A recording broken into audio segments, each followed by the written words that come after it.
Morning everyone. So 2 days ago we spoke about pre-match preparation and we said that there's no rules, you need to figure out what works for you, and that's what you then do consistently regardless of how big or small the event is, etc. Another critical period of a competition is actually post-competition, straight after, and similar principles apply where you want to structure your post-debrief in a way that is as helpful as possible to you. It's a time that's often ignored, but it's actually incredibly important because how you think and feel afterwards goes a long way towards determining your approach to the following week's training or the next competition. Now, the most common mistake that people make is they read too much into the result and they allow the result to determine what happens that week or what they feel that week. I remember as a child playing under a coach who, if you lost, you just knew that coming week you were going to be running more, which is ridiculous if you think about it. We should be running if we're unfit. The reasons for losing may be way more complex than that. Also, you don't want to unnecessarily beat yourself up for a week or two if you lost, because maybe you just got unlucky. So, fortunately, sport is a whole lot more complex than what we like to believe, and actually that's why it's interesting. There are so many factors that go into determining whether we win or lose on any given day. Some of those factors are controllable, some of them, as we know, are uncontrollable. But if you think too simplistically about things, then you miss out on the fine little detail that allows you to get better. So improvement happens in the fine little detail. So, why do we debrief in a structured manner post-event? Well, first of all, we debrief in order to gather useful information to help us become better. And secondly, we debrief to process our thoughts and our emotions in a way that we can harness as much positive motivation as possible towards the next week's training or the next competition. So, how do we debrief? Well, again, surprise, surprise, there are no rules. It depends on you as an athlete or sportsman or woman.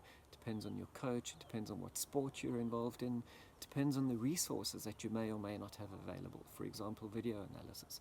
It doesn't matter how you do it.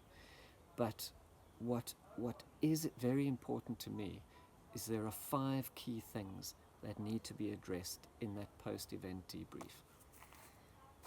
First of all, you want to look at what's working. You really want to identify what works. On the tactical level, what works on the in terms of our preparation, which can be anything from diet to equipment, whatever. You want to look at what's working psychologically, etc. Similarly, with all those same factors, you want to look at what's not working. So both those things are very important to identify. Then you also want to brainstorm. What else could we do?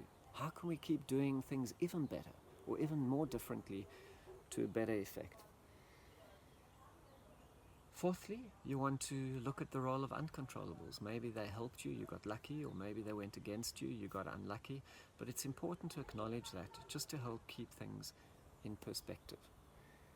And finally, I know in sport we don't always like that, but feelings, you want to just acknowledge them.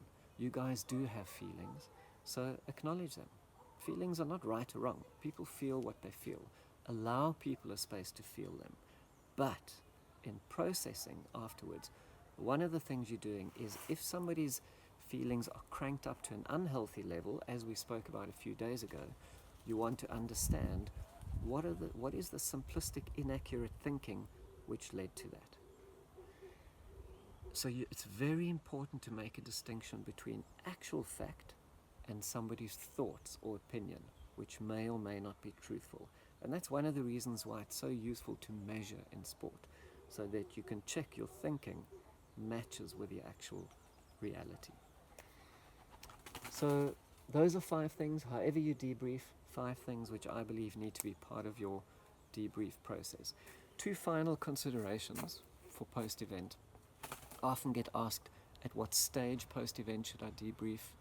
Again, no rules, but for most people and for most teams, it is helpful not to do it straight afterwards, but just allow a little bit of time for the dust to settle, because then usually it's easier to reflect on what happened in a more objective manner.